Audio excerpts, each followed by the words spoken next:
श्री कृष्णाय नमः। श्री गोपी जन वल्लभाय नमः। 252 वैष्णवन की वार्ता 66। अब श्री गोसाई जी के सेवक राजा जोत सिंह सो वह दक्षिण में पंढरपुर के उरे कोस 20 ऊपर रहतो। तिनकी वार्ता को भाव कहते हैं। भाव प्रकाश। ये राजस भक्त हैं। लीला में इनको नाम कालिंदी है। ये माधवी ते प्रगटी हैं, ताते इनके भाव रूप हैं। वार्ता प्रसंग 1। सो वह राजा प्रथम तो एक रासाई देवी को उपासक हतो। सो वह देवी की पूजा करतो। सो बहुत वैभव संयुक्त करतो। ऐसे बहुत दिन बीते। सो वह राजा को एक पुरोहित हतो। सो वह कोस 25 पर एक गांव हतो, तहाँ रहतो। वह पुरोहित के एक बेटा होतो। सो वह श्री गोसाई जी को सेवक होतो। परम कृपा पात्र वैष्णव होतो। सो केतेक दिन को भगवत इच्छा ते बाको पिता मरियो। ता पाछे केतेक दिन में भगवत इच्छा ते वह पुत्र राजा पे आयो। बाकी माता ने पठवायो। सो राजा के गांव आए पहुँच्यो। ता पाछे राजा के द्वार गयो। तब राजा देवी के देवालय में होतो। सो इनने द्वार पे पूछियो जो राजा कहा करत है। तब द्वारपाल ने कहो जो राजा तो देवी के देवालय में है, वहाँ ते बहुत अवेरो आवेगो। और तुम तो ब्राह्मण हो, पुरोहित हो, तुमको जरूर होई तो देवालय में जाओ। तब बाने मन में विचारी जो भले देवालय में देखूं तो खरो, जो कहा देवत है, वैभव कहा है। ऐसे विचार के पुरोहित को पुत्र देवालय में गयो। ता समय राजा देवी की पूजा करके कंचन थार में कपूर धर के आरती करत होतो। ता समय अनेक बाजे बाजत होते और गंधर्व गान करत होते और सब लोग आरती गावत होते। और देवी को भूषण वस्त्र ऊंचे बहुमोल के पहराए होते और जड़ाऊ सिंहासन धरियो है और कंचन मणि मुक्तासों देहरो जगमग होई रहो है और अनेक वैभव को पार नाही, कहाँ ताई कहिए। सो वह पुरोहित के बेटा को सब राजा को पुरोहित जान के आगे आन ठाड़ो कियो। सो देहरी के निकट भीतर आप राजा आरती बड़ी बेरलों करत है। इतने ही पुरोहित के बेटा ने देवी को देखी। ता समय राजा ने आरती तो और मनुष्यन को दीनी और आप अनेक विनती स्तुति करन लाग्यो और कहो जो हे देवी तो समान और दैवत त्रिभुवन में नाही। ऐसे बात वचन पुरोहित के बेटा ने सुन के मुँह हलायो। तब मुँह हलावत राजा ने देखियो। ता पाछे राजा सेवा पूजा ते पहुँच के देहरा के द्वार को तारो मार के अपने घर गयो। तब ऊंची आसन बैठियो। इतने ही पुरोहित पुत्र आयो। तब राजा पुरोहित जान के उठ ठाड़ो भयो और आसन दे के बैठारियो और पूजा कीनी। आदर बहुत ही कीनो। ता पाचे वह राजा ने वह पुरोहित से पूछियो जो मेरी विनती सुन के देख के तुम मुँह काहे को कहा समझ के हिलायो। तब वह पुरोहित ने कहो जो यह बात तो ना कहूँगो और कहो तो तुम बुरो मानो। तब राजा ने कहो जो यह बात तो सर्वथा कही चाहिए और हो बुरो नहीं मानूंगो, प्रसन्न होंगो, मेरो वचन है। तब बहुत ही आग्रह कीनो। तब वह पुरोहित ने सबको दूर करवाए के ता पाचे राजा ते कहो जो तुम विनती में कहो जो हे रासई देवी तो समान और देवी त्रिभुवन में नाही, ताते मैंने मुँह हलायो है। ऐसो वचन सुन के काहे ते देवत तो एक त्रिभुवन में श्री विठल नाथ जी में है, जिनके सेवक के रासाई सार की दासी अनेक परिये। तब राजा ने कहो जो ये कैसे है मानो। तब पुरोहित ने कहो जो तुम पंढरपुर चलो तो हो दिखाऊं। ता पाचे राजा अश्वारी दल सब साज के व पुरोहित को साथ ले के पंढरपुर को चलियो। सो पंढरपुर पहुँचे।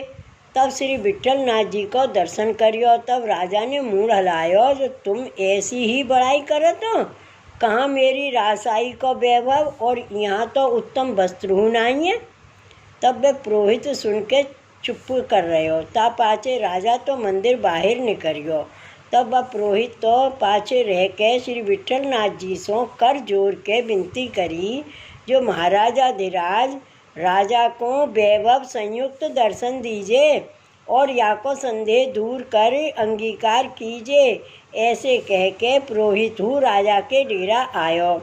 सो राजा को दल बहुत होतो, ताते बाहर डेरा कीने होते।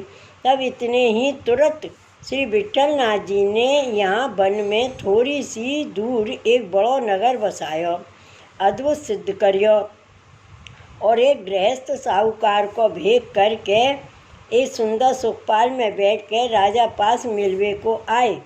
तब बड़ो प्रताप तेजस्वी पुरुष, अलौकिक रूप, गुणशील, गुणातीत, शील सर्वोपरि, आवरण भूषित, सुंदर अमूल्य वस्त्र भूषित, श्रीमुख की कांति रवि की समान, ऐसो स्वरूप प्रताप देख के राजा उठ के ठाड़ो भयो। ऊंचे आसन बैठारे राजा हाथ जोड़ के सन्मुख बैठियो, और पुरोहित हूँ स्वरूप तेज पहचान दंडवत करके बैठियो। पाचे राजा ने पूछियो, जो आप कहाँ कौन, कृपा कर कहिए। तब साहूकार ने कहो, जो तुम सब हमारे घर पधारो, हमारो मनोरथ है जो तुम्हारी पहुनाई करें। यूँ कहे सवन को नौते। तब पुरोहित ने कहो, जो राजा सर्वथा इनके घर चलो, वहाँ तुमको एक कौतिक दिखाऊंगो। ता पाचे राजा सादी असवारी सो उनके साथ चलियो। सुबह नगर में सब आए। तब नगर की शोभा देख के घनो प्रसन्न भयो। ता पाचे उन साहूकार ने अपने मंदिर के निकट एक बाड़ो मंदिर घनो सुंदर हतो, तहाँ राजा को बैठारी। सो स्थल और वैभव आसन देख के राजा चकित भयो। सो ऐसो अद्भुत कहूँ देखियो नहीं और सुनियो नहीं। ऐसो जो वस्तु और लोक और स्त्री और स्थल सब विचित्र ही हैं। ता पाछे राजा और पुरोहित एक झरोका में बैठी हैं। सो अनेक सहस्त्र स्त्री घनी सुंदर सर्व श्रृंगार आवरण वस्त्र भूषित दिव्य, सो हाथन कंचन घट लिए जल भरत ही। तब उनमें रासाई हूँ जल भर के आई। सो राजा उनको रूप देख के चकित हो रहो। तब वे पुरोहित बोलियो, जो वे हरी चुनरी वाली स्त्री कौन है, तुमने पहचानी। तब राजा ने कहो, जो मैंने तो नहीं पहचानी।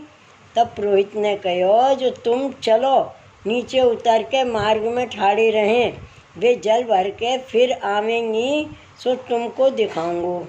तब मार्ग में आए के राजा और पुरोहित दो ठाड़े रहे। इतने ही वे स्त्री सब पाछी जल भर के आई। तब सवन को देखी, पाछे रासाई आई। तब बाको पल्ला गहे पुरोहित ने पकड़ के ठाड़ी करके वासो पूछियो, जो तुम कौन हो, और राजा को दिखाए के कहो, जो या को मुख देख और पहचानो। तब वे स्त्री हूँ राजा को पहचान के लज्जित भई। तब राजा ने कहो, जो तुम तो रासाई हो, तुम आई कहाँ थे, और ये जल कौन को भरत हो। तब रासाई बोली, जो सांची कहूँ, जो मानो तो, और ये पुरोहित सब जानते हैं, ताते मिथ्या चले हूँ नहीं। ता पाचे रासाई गयो, जो यह सा हमारो धनी है, हम सब देवी इनके दासन की दासी हैं। सो आज इनके संभ्रम है, सो हम सब जनी जल भरत हैं, और सदैव हम इनकी तथा इनके दासन की सेवा में रहते हैं। ता पाचे व पुरोहित ने बाको छोड़ दीनी। पाचे वह जल लेके गई। इतने ही राजा को बुलावो आयो। तब राजा तथा पुरोहित और राजा के लोग सवन को कंचन थार बेला में अनेक साग पाक मनोहर परम सुंदर भोग विलास सो प्रसाद लिवायो। ऐसे लेके सब दल मनुष्य और अश्वगज आदि सब असवारी मात्र सवन को एक ही शरीर को प्रसाद लिवायो। घास दानो नाही, दाना की ठोर सवन को मिष्ठान पकवान खवायो यथेष्ट यथारुचि सो। ता पाछे सवन को सुगंध बीरा दिए। ता पाछे राजा विदा होए के अपने डेरा गयो। तब रात्रि भई, तब राजा सोई रहो। ता पाछे प्रातः काल उठ के देखे तो वे नगर हूँ नाही और वहाँ कछु नाही। तब राजा ने पुरोहित से पूछियो यह कहा प्रकार है। तब पुरोहित ने कहो जो हों तुम सो कहत हो तो रासाई देवी की बात और श्री विट्ठलनाथ जी की महिमा सो तुम प्रत्यक्ष देखी। सो मैंने श्री विट्ठलनाथ जी से विनती करी ताते तुमको ऐसो कौतिक दिखायो।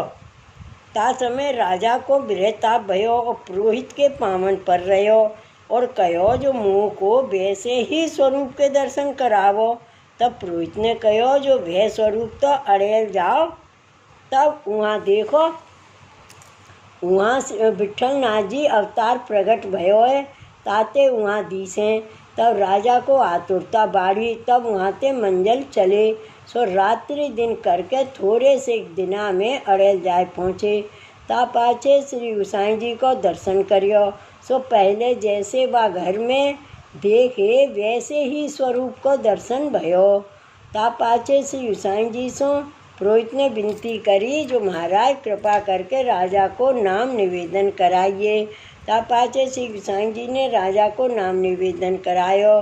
पाछे राजा ने वहाँ रह के मार्ग की रीति सब सीखी। पाछे श्री गोसाई जी पास विदा हो समय राजा ने भेंट बहुत करी और सेवा को एक स्वरूप पधरायो।